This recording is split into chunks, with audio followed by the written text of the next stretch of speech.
গল্পের শুরুতে আমাদেরকে জানানো হয় যে পুরো পৃথিবী একটা ভয়ঙ্কর ভাইরাসে ছড়িয়ে পড়েছে, যেটাতে কোনো পুরুষের ক্ষতি হয় না। কিন্তু হ্যাঁ, মহিলাদের জন্য সেটা কোনো দুঃখের স্বপ্নের থেকে কম না, কারণ প্রায় পুরো পৃথিবীতে মহিলাদের অস্তিত্ব শেষ হয়ে গিয়েছে। কিন্তু একজন মেয়ে আছে যে এখনও বেঁচে আছে, আর সে তার বাবার সাথে এই জঙ্গলের মাঝখানে আছে, যার নাম রে, যাকে দেখে আমরা কেউ বলতেই পারবো না সে একজন ছেলে না মেয়ে হয়। আসলে তার বাবাই তাকে এরকম সাজিয়ে রেখেছে, কারণ বাকি ছেলেরা যদি জানতে পারে রে একজন মেয়ে হয়, তাহলে তার সাথে এমন সব খারাপ কাজ হবে যেটা সে কখনোই চোখে দেখতে পারবে না। রে আসলে বাকি সব মেয়েদের থেকে একটু আলাদা, ইমিউন সিস্টেম একটু অন্য রকমের, এই জন্য সেই ভাইরাস এখনও তার কোনো ক্ষতি করতে পারেনি। এখন রে আর তার বাবা একটি ক্যাম্পের মধ্যে শুয়ে কথাবার্তা বলছিল। আসলে রে যখন 5 বছরের ছিল তখনই তার মা মারা যায়। রের তো তার মায়ের চেহারাটাও মনে নেই যে সে দেখতে কেমন ছিল। সব সময় ক্লারার কিছু কথা তার মেয়েকে বলতে থাকে, যাতে সে এই কথাগুলো থেকে বুঝতে পারে জীবনটাকে কিভাবে কাটাতে হয়, আর হ্যাঁ, সবথেকে বড় জিনিস কিভাবে সঠিক আর ভুলের সিদ্ধান্ত নিতে হয়। আর তারা দুইজন এই কথাবার্তাগুলো বলতে বলতে ঘুমিয়ে পড়ে, আর কখন সকাল হয়ে যায় তারা কেউই বুঝতে পারে না। সকালে যখন হ্যানরি ক্যাম্প থেকে বাইরে বেরিয়ে আসে তখন চারিপাশটা নিস্তব্ধ ছিল, দূর দূর পর্যন্ত কাউকে দেখা যাচ্ছিল না। আর এটা হ্যানরির জন্য কোনো খারাপ সংবাদ নয়, বরং ভালো সংবাদ ছিল, কারণ এখনও বাকি সব পুরুষরা জীবিত আছে, আর তারা কখন হ্যানরির ওপরে হামলা করে ফেলবে কেউই বলতে পারবে না। কিছুক্ষণ পরে যখন রের ঘুম ভাঙে তখন সে নদীর পাড়ে যায়, যেখানে হ্যানরি তার জন্য মাছ শিকার করেছিল, যাতে তারা আজকের খাবার খেতে পারে। তবে কিছুক্ষণ পরে যখন তারা ক্যাম্পের কাছে ফেরত আসে তখন তারা সেখানে একজন অচেনা ব্যক্তিকে দেখতে পায়, যে হয়তো কিছু খুঁজছিল। তাই হ্যানরি সঙ্গে সঙ্গে রেকে বলে, তুমি ভেতরে যাও। তবে রে বারণ করে দেয় আর সেখানেই দাঁড়িয়ে থাকে। এরপরে সেই বয়স্ক লোকটি হ্যানরিকে বলে, তোমরা কি এখানেই থাকো? যার উত্তরে হ্যানরি বলে, হ্যাঁ। কিন্তু আপনার জেনে কি কাজ? যেটাতে ওই বয়স্ক লোকটি বলে, কোনো কিছু না, আমি তো শুধু এইদিকে ঘুরে বেড়াচ্ছিলাম, আর তখনই তোমাদের এই ক্যাম্পটিকে আমি দেখতে পাই। এরপরে সেই বয়স্ক লোকটি হ্যানরির কাছ থেকে জানতে চায়, তোমরা এখানে কয়জন থাকো? যার উত্তরে হ্যানরি বলে, আমি, আমার ছেলে আর একজন আমার বন্ধু যে কাঠকুড়োতে জঙ্গলে গিয়েছে। যে কথাটি শুনে ওই লোকটি বলে, ও আচ্ছা, এটা তাহলে তোমার ছেলে। এখন এই কথাটির পরে লোকটি বলে, আচ্ছা ঠিক আছে, এখন তাহলে আমি এখান থেকে চলে যাচ্ছি। আর এটা বলে লোকটি সেখান থেকে চলে যায়।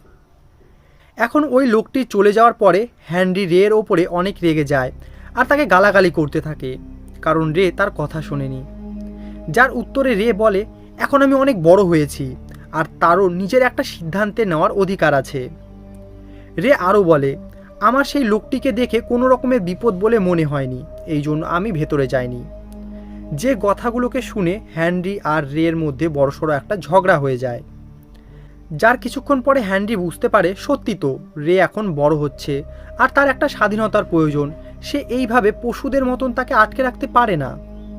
তবে হ্যানরি আরও কিছুদিন রের সঙ্গেই থাকবে, তার দেখাশোনা করবে, কারণ রের আর একটু সময় লাগবে এই পরিবেশের সঙ্গে নিজেকে মানিয়ে নিতে। রাত্রে হ্যানরি ঠিক করে তারা সেই জায়গা ছেড়ে অন্য একটি জায়গায় শিফট হয়ে যাবে, কারণ সেই বয়স্ক লোকটি জানতে পেরে গেছে তারা সেই জায়গায় থাকে। আর হয়তো হতে পারে সেই বয়স্ক লোকটি তার বাকি সাথীদের সঙ্গে সেখানে চলে আসবে। এই জন্য তাদের সেখানে আসার আগেই হ্যানরিদেরকে সেই জায়গাটিকে ছাড়তে হবে, কিন্তু তারা কোথায় যাবে তাদের এই বিষয়ে কোনো ধারণাই ছিল না। তাই সমস্ত দরকারি জিনিসপত্র এক জায়গায় করার পরে তারা দুইজন বেরিয়ে পড়ে একটি নতুন বাসস্থানের খোঁজে।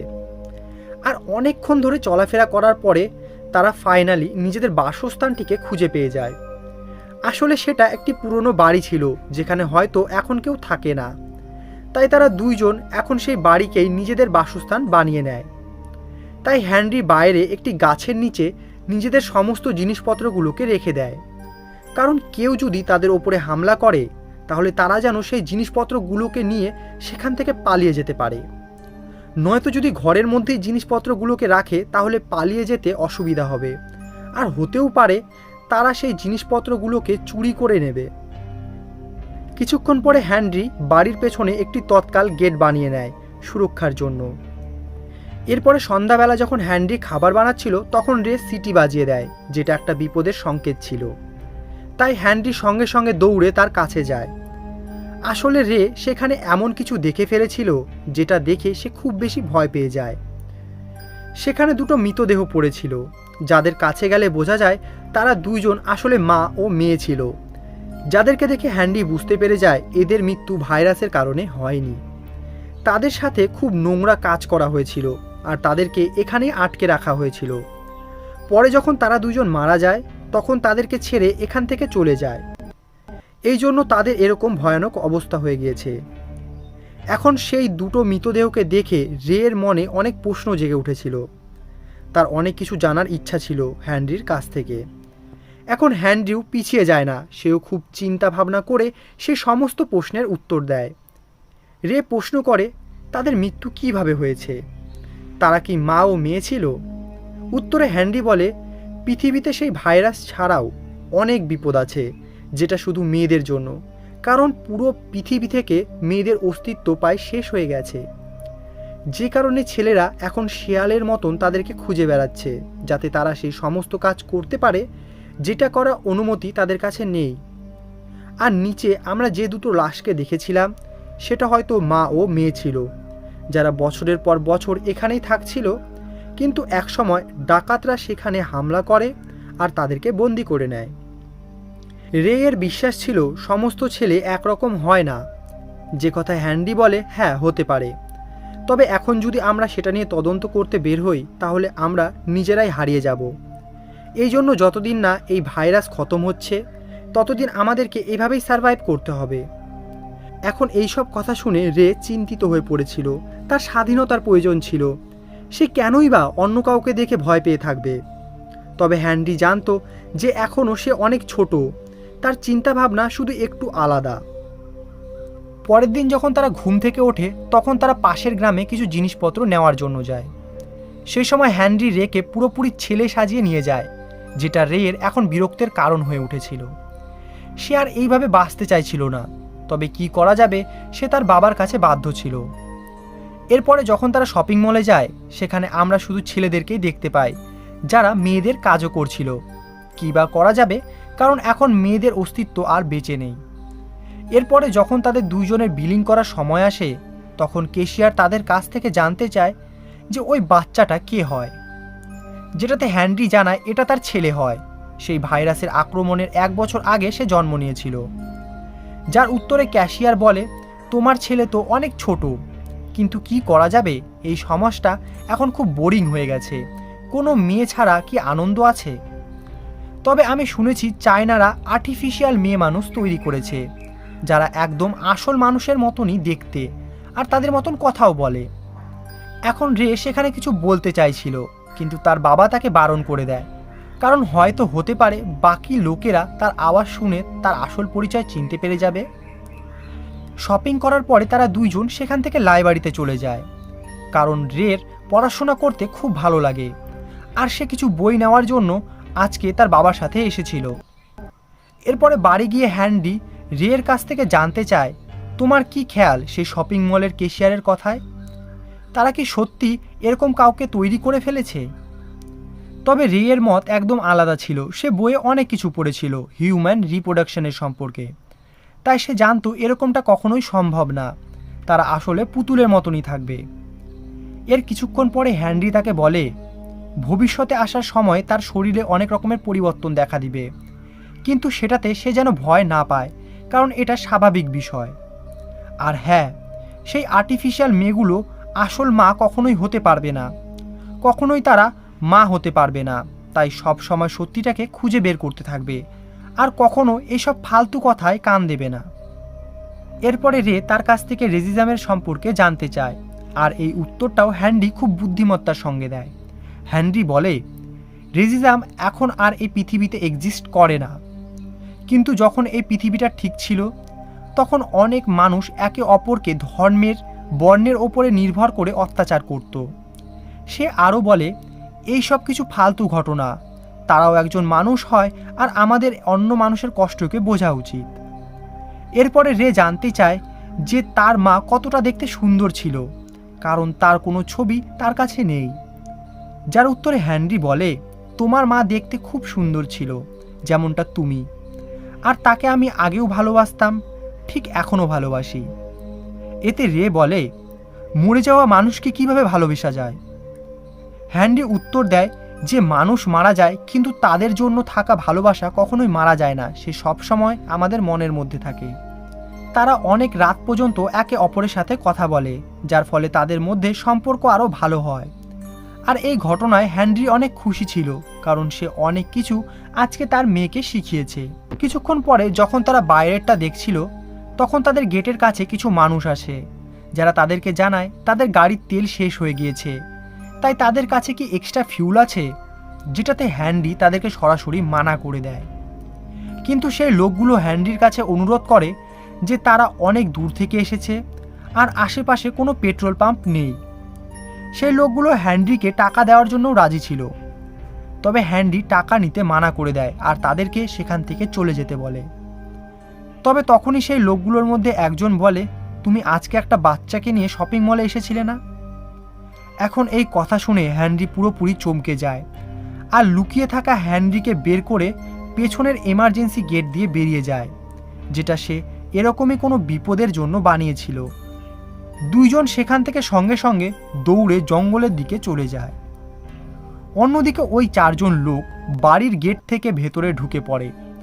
হয়তো সেই কেশিয়ার বুঝতে পেরে গিয়েছিল যে রে কোনো ছেলে নয়, আসলে একজন মেয়ে হয়, তাই সেই এই লোকগুলোকে পাঠিয়েছে। অন্যদিকে জঙ্গলে যাওয়ার পরে তারা দুইজন একটা বড় চার্চকে দেখতে পায়, যার ভেতরে কেউ ছিল না। তাই তারা দুইজন সেই রাতটাকে সেখানেই কাটানোর সিদ্ধান্ত নেয়। তবে রে তার বাবার কাছ থেকে জানতে চাইছিল যে ওই লোকগুলো কে ছিল আর কেনই বা তারা ওই লোকগুলোর থেকে পালিয়ে বেড়াচ্ছে। যার উত্তরে হ্যানরি জানায়, আসলে তারা চোর ছিল, যারা মানুষদের জিনিস জোর করে চুরি করে নিয়ে জীবনযাপন করে। আর তাদের হাতে যদি কোনো মেয়ে চলে আসে, তাহলে না জানি তারা সেই মেয়ের সাথে কি কি করবে। এখন এই কথাগুলোকে শুনে রে বলে, তুমি যদি না থাকতে বাবা, তাহলে আমি নিজেকে কিভাবে রক্ষা করতাম সেই লোকগুলোর থেকে? যার উত্তরে হ্যানরি বলে, সে বেঁচে থাকতে তার কোনো ক্ষতি সে হতে দেবে না, কারণ তার নিজের জীবনের থেকেও তার জীবনের দাম অনেক বেশি। এখন হ্যানরি আরও ভাবছিল যে হয়তো হতে পারে তাদের জন্য এই জায়গাতে থাকা আর সুরক্ষিত না, কারণ এই শহরের লোকেরা হয়তো জানতে পেরে গিয়েছে এখানে তাদের সঙ্গে একজন মেয়ে থাকে। তাই হ্যানরি তার মায়ের বাড়ি যাওয়ার সিদ্ধান্ত নেয়, যেটা সব থেকে সুরক্ষিত, কিন্তু সেটা পাহাড়ের অন্য প্রান্তে, আর সেখানে যেতে অনেক দিন সময় লাগতে পারে। আর যদি পায়ে হেঁটে যাওয়া যায় তাহলে আরও অনেক বেশি সময় লাগবে, কিন্তু তাদেরকে যেতেই হবে, কারণ এছাড়া তাদের কাছে অন্য কোনো উপায় ছিল না। এরপরে তারা সেখান থেকে যাওয়ার উদ্দেশ্যে বেরিয়ে পড়ে। তাদের কাছে যত কিছু খাবার ছিল তারা সেগুলোকে নিয়ে নেয়। এখানে রে বলে, আমরা যা কিছু কিনেছিলাম সেগুলো ওই বাড়িতেই ছাড়া পড়ে গিয়েছে, যেটাতে তার বাবা তাকে বোঝায়, যেটা আমরা হারিয়ে ফেলেছি সেটাকে ভুলে যাও, সার্ভাইভালে বর্তমানে থাকো, অতীতে কি ঘটেছে সেটা ভুলে যাওয়াই ভালো। তাই আমাদের কাছে যেগুলো জিনিস আপাতত আছে সেগুলো নিয়েই আমাদেরকে চলতে হবে, আগে এগিয়ে যেতে হবে। এখন এরকমই যখন তারা একটি বাড়ির বাইরে দাঁড়িয়েছিল, সেখানে রে তার বাবার কাছ থেকে জানতে চায় যে সবথেকে সুরক্ষিত জায়গা যদি নানির বাড়ি হয়, তাহলে এতদিন ধরে তারা বাইরে কি করছে। উত্তরে হ্যানরি বলে, আমরা যদি একবার সেখানে পৌঁছে যাই তাহলে আমরা বাকি সমাজ থেকে আলাদা হয়ে যাব, লাইব্রেরি, শপিং মল, সব কিছু থেকে, কারণ সেই জায়গাটি শহর থেকে অনেকটাই দূরে। এখন রাস্তা দিয়ে সামনে এগিয়ে যাওয়ার সময় তারা দূর থেকে একটি গাড়িকে আসতে দেখে, যার কাছ থেকে হ্যানরি সাহায্য চায়। ওই গাড়ির মধ্যে একটি অল্প বয়সের ছেলে বসেছিল, যার নাম হন। সে আসলে নর্থের দিকে যাচ্ছিল, যেদিকে তাদেরকে যেতে হতো। হন তাদেরকে আরও জানায় তারা একটি জায়গা বানিয়েছে যেখানে আরও অনেক মানুষ থাকে, আর তাদের সাথে মেয়ে মানুষও থাকে, আর সেই জায়গাটা একটি বাংকারের ভেতরে।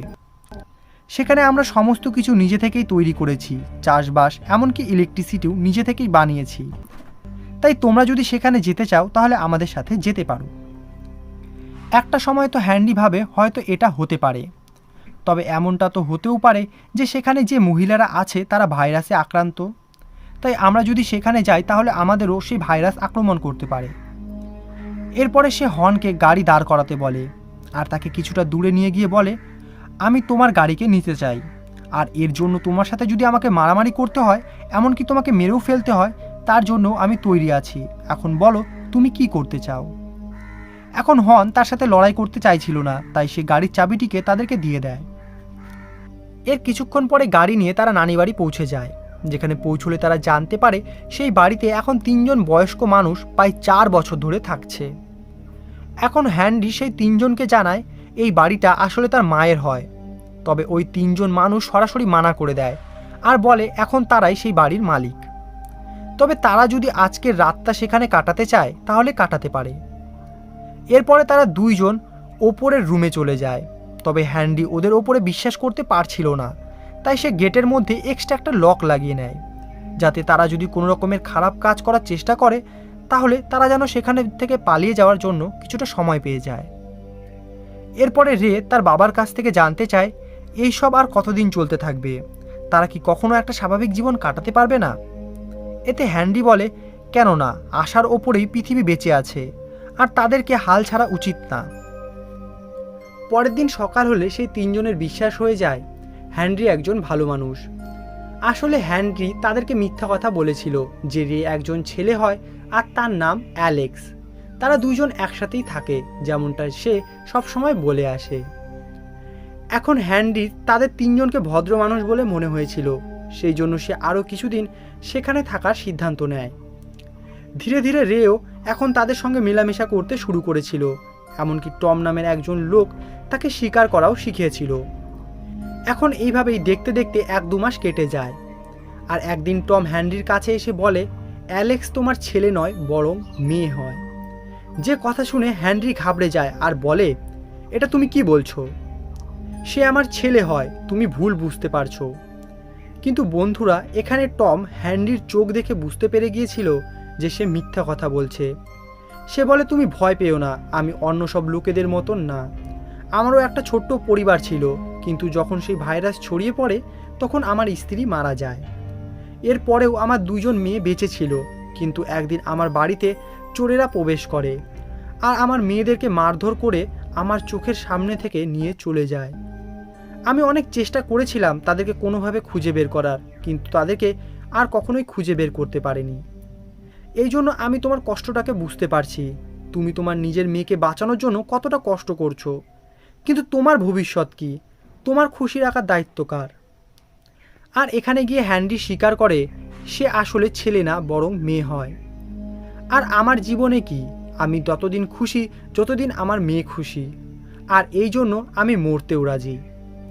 আর এই কথা শুনে টম তাকে নিজের পরিবারের ছবি দেখায়, যেখানে সবাই খুবই খুশি ছিল, তবে একটা ভাইরাস সমস্ত কিছু শেষ করে দিল। এখন টমের এই কথাগুলোকে শুনে হ্যান্ডির খুবই খারাপ লাগে। সে যাই হোক, এইভাবেই আরও অনেক সময় কেটে যায়, আর এখনও পর্যন্ত তাদের ধারে পাশে কোনো বিপদ ছিল না। এরকমই একদিন টম হ্যান্ডিকে জানায় নিউ ইয়র্কের একটা জায়গায় মেয়েদেরকে রাখা হয়েছে আর তাদেরকে সুরক্ষাও দেওয়া আছে। সেই জায়গাটা তাদের জন্য সুরক্ষিত। আসলে হ্যান্ডিও সেই জায়গাটা সম্পর্কে শুনেছিল, কিন্তু সে জানতো না সেটা সত্যি নাকি মিথ্যা। হয়তো হতে পারে সেটা একটা রটানো ঘটনা, যেটা ছেলেদের দ্বারা রটানো হয়েছিল, যাতে তারা স্বীকার করতে পারে। হ্যান্ডি বলে তার এখন আর কারোর ওপর বিশ্বাস নেই, এমনকি ঈশ্বরের ওপরেও না। আর তার এই কথাগুলো কিছুদিন পর সত্যি হয়ে যায়, কারণ সেই 3 জনের মধ্যে ক্যালভিন নামের একজন তাকে ধোঁকা দিয়ে দেয়। সে যখন জানতে পারে রে একজন ছেলে নয় বরং মেয়ে হয়, তখন সে তার লোকেদেরকে সেখানে ডেকে নেয়। তবে তাদেরকে সেখানে আসতে হ্যান্ডি দেখে ফেলে আর বুঝতে পেরে যায় যে তাকে কেউ ধোঁকা দিয়ে দিয়েছে। এই জন্য সে সঙ্গে সঙ্গে রেকে নিয়ে ওপরে যায়, আর সে সেখান থেকে রেকে নিচে ফেলে দিতে চাইছিল, তবে উচ্চতা অনেক বেশি থাকায় সে ভয় পাইছিল। কিন্তু রে তাকে ছেড়ে দিতে বলে, তাই সে তাকে ছেড়ে দেয়। এখন এত উঁচু থেকে পড়ার পরে রে হালকা পাতলা চোট লাগে, কিন্তু তার বড়সড় কোনো ক্ষতি হয় না। এরই মধ্যে ওপরে একজন লোক চলে আসে, যাকে হ্যান্ডি অনেক কষ্ট করে মেরে ফেলে। এরপরে হ্যান্ডি নিচে যায়, যেখানে আরও একজন লোক ছিল, আর তাকেও অনেক কষ্ট করার পরে সে মেরে ফেলে। সেখানে হ্যান্ডি টম আর তার একজন বন্ধুকে মরে পড়ে থাকতে দেখে। তবে ক্যালভিন সেখানে ছিল না, মানে সে নিজের বন্ধুদেরই ঠকিয়েছিল একটি মেয়ের চক্করে। এরপরে হেনরি মেন গেট দিয়ে বাইরে বেরিয়ে আসতে নিলে একজন লোক যে গেটের বাইরে দাঁড়িয়েছিল সে তার উপরে হামলা করে দেয়, যেখানে তাদের দুইজনের মধ্যে খুব ভয়ানক একটা মারামারি হয়। তবে হেনরি যেহেতু আগে থেকে আহত ছিল, এই জন্য সে লড়াই করতে পারছিল না। আর একটা সময় তো এমন আসে যেখানে হেনরির মনে হয় এখন তার মেয়েকে একাই বেঁচে থাকতে হবে, কিন্তু তার কোনো আফসোস ছিল না, কারণ সে তার মেয়েকে সমস্ত কিছু শিখিয়ে দিয়েছিল। এই জন্য সে তার চোখ দুটোকে বন্ধ করে নেয়। কিন্তু তখনই সেখানে রে চলে আসে আর ওই লোকটিকে গুলি করে মেরে ফেলে। এই সমস্ত কিছু টমের কারণে হয়েছিল, কারণ টম তাকে শিকার করতে শিখিয়েছিল, যার সাহায্যে আজকে সে তার বাবার জীবন বাঁচালো। যার পরে সে হ্যানরিকে সাহারা দিয়ে পাশের একটি রুমে নিয়ে যায়, যেখানে সে হ্যানরির আঘাত লাগা জায়গাগুলোতে ওষুধ লাগিয়ে দেয়। তবে আঘাত অনেক বেশি হওয়ায় হ্যানরি অজ্ঞান হয়ে যায়। যার পরে যখন হ্যানরির জ্ঞান ফিরে আসে তখন সে আশেপাশে তাকে দেখতে পায় না, তাই সে ভাবতে থাকে হয়তো তারা রেকে উঠিয়ে নিয়ে গিয়েছে। এই জন্য সে সঙ্গে সঙ্গে বাইরে বেরিয়ে আসে আর আশেপাশেরটা ভালো করে দেখতে থাকে। তখনই তার নজর পড়ে সামনে তার মেয়ের ওপরে, যে একটি শিকার করে সেটাকে টানতে টানতে নিয়ে আসছিল, যেটা দেখে হ্যানরির চোখে জল চলে আসে। আর সে ভাবছিল এখন তার মেয়ে সত্যি অনেক বড় হয়ে উঠেছে, সে সমস্ত কিছু শিখে গিয়েছিল যেগুলো সে তাকে শেখাতে চাইছিল, যার খুশিতে সে তাকে জড়িয়ে ধরে।